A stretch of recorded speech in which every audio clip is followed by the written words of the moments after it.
Hakurugira hari Medical Team International ekitongole kiri kutwara ebyamagara mu mpungi abana bari kuhungira mu Uganda kurwa mu mahanga gandi nibaba bashinyire bitu nk'ekitongole hamwe n'ebitongole bindi nibagezaho munonga kubarebera.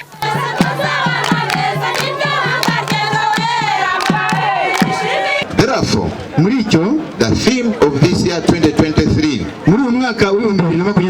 that the Ministry of Health put across says enabling breastfeeding, making a difference for working parents. So some of the activities that UNHCR funds is prevention of acute malnutrition, but the prevention, we have prevention of acute malnutrition, but also treatment where malnourished mothers, especially the ones breastfeeding. Twashanga kuteyibatereza twashanga ngo bana babareta bakakora assessment bareta bakazi n'abana 10 50 bingi nababa bashimire.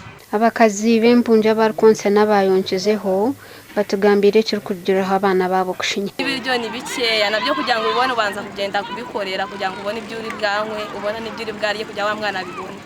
Urabona ubu ngubu indya ni nkeya, ikintu bashobora kuba bayambisha umwana n'igikeya ni ukurenda kukibaha ariko bavuye kugihaha.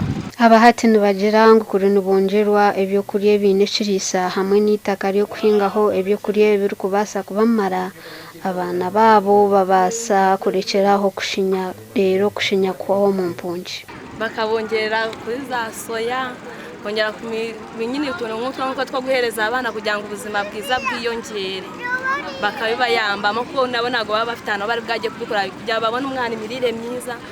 United Nations High Commission for Refugees omukono gw'ekitongole kya UN ogurukora ahanshonga z'empunji nibagira ngo hati hari entebe kanisa yo gukora n'abashija n'abakazi kumaraho kushinya bana babo. In those groups we have fathers also participating.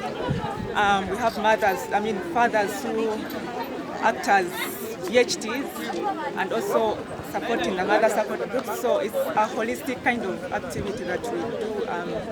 Encouraging everyone to participate at community level. Ruth Nwamanya muri Isingiro.